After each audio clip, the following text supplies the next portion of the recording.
One of your challenges this week, possible challenges, is to make a marble run using a table, like a dining room table, and some boxes. And here I have just some food boxes with some mac and cheese, some brownie and cake mix, some pasta boxes, things like that.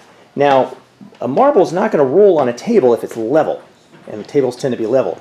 So what I had to do was lift up one side. You'll need your parents' help with this, and permission, and I've put some magazines underneath the leg over here and over here. And they're just up about 2 or 3 inches to give me the angle that I need. To start it, we're just going to set it and not give it a push, just let it roll. Your goal is to make it roll as slowly as possible so it takes the most amount of time to roll down the table. Okay, so, and notice where it goes over a bump like that, one box to another. It's kind of stair step so it drops down, it doesn't get caught.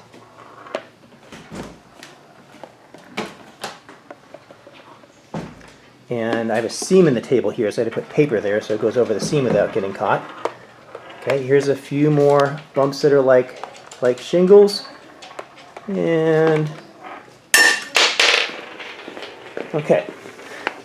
So this, at one time when I timed it, it was 45 seconds. This seems a little bit faster now. I've had to adjust it a few times. But that's one of your possible goals. And I want you to time it and figure out how many seconds it takes to get down. And I also want you to count how many times it has to turn. Like this would be 1, 2, 3 over here, 4, 5, 6, 7, 8. Maybe we can even count that one as a 9 because it changes directions there. Okay, so that's your challenge. One of your challenges. Okay, this is my daughter Svea's setup, and it's much more advanced than just using boxes of food. Again, the table has been elevated with a few magazines under each leg on one side to give it a slant. It shouldn't be steep, just enough to get a slant. And you can see that she used a wide variety of things, and they make different sounds, and we're going to see how it works. Okay, Svea, go ahead.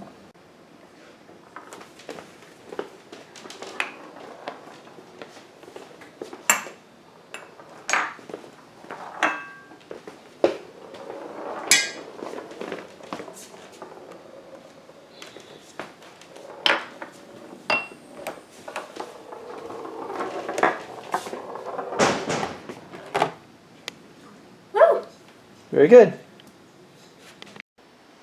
Okay, this is Annika's setup for a marble run, and as you can see, we have the table lifted up on some magazines, so it's at a slight angle, and the idea is to make the run as interesting as possible and make it go as long as possible with as many turns as you can get.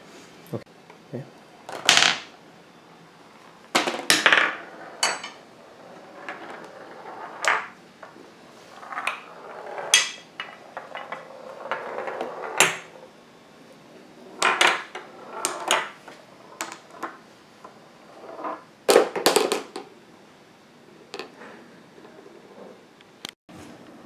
This is Abby, and she's in her little dog crate, which is where the dishwasher used to be. We weren't happy with the dishwasher, so we tore it out and built a dog crate here. Anyway, so the point today is to show that you can make a marble run out of just found objects and cutting boards. You don't have to tilt the whole table. Also, you don't have to use a marble.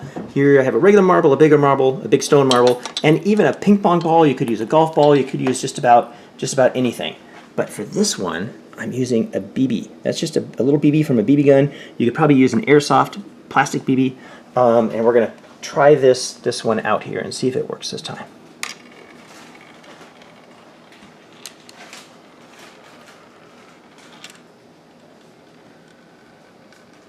This one goes really slow.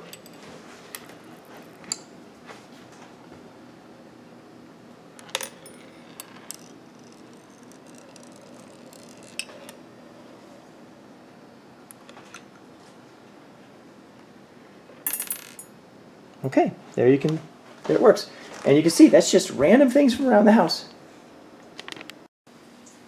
Okay, and for this example, Svea used just vegetables, and she's using a ping pong ball. Okay, Svea, go ahead and hit it.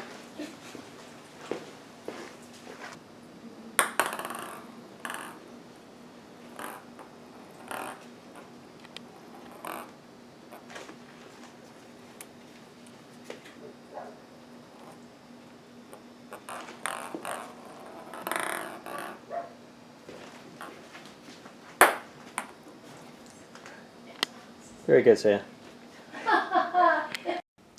This last marble run actually is going to use a ping pong ball, and it's in my garage. First, I'm going to show you a little bit about my garage. I have model airplanes here, a boat, more model airplanes, more model airplanes, model airplanes, model airplanes over here. I like model airplanes. More model airplanes over there, over here. Just lots of model airplanes, bicycles. But this is the marble run I've been working on for the past, oh gosh, maybe 2 hours. Okay, so this starts up here, it goes down to the long straight edge, and then down a wood piece of trim, and then down onto a ski, and over here onto another ski, and then it drops down and it hits this little jar that I put a balloon over as a bounce. And it bounces back up into this ice cream container, and then down these straight edges, and then down on another jar with a balloon, and then down onto these boxes, and down over here. And that's what we're going to try to get.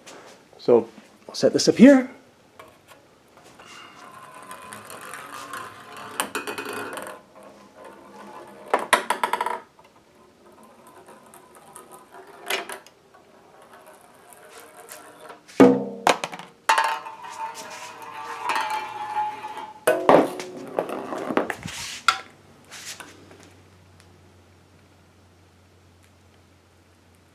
My garage isn't level.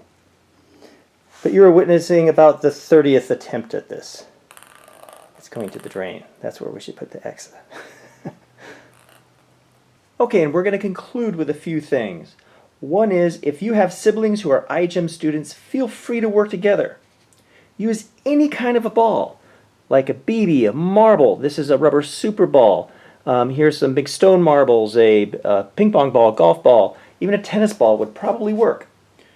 Use anything for an incline. A table makes sense, or a board if you have them. Boxes could work, cookie sheets, etc.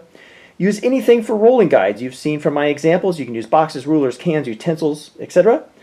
Your goal is to make the marble roll slowly so that it takes the most amount of time for the marble to complete a run. Work and tinker until you are satisfied with what you have made, and clean up your mess when you are done. 3rd through 8th grade students, turn in a simple Google Doc report that includes what you use for a ball, the kinds of things you use for rolling guides and inclines, how many seconds your ball took to complete a run, how many turns your ball made to complete a run, how much time you spent working on the project. You'll get full credit for whatever that time is. And optional, I would love to see pictures and or videos of your project. That's it. Have fun.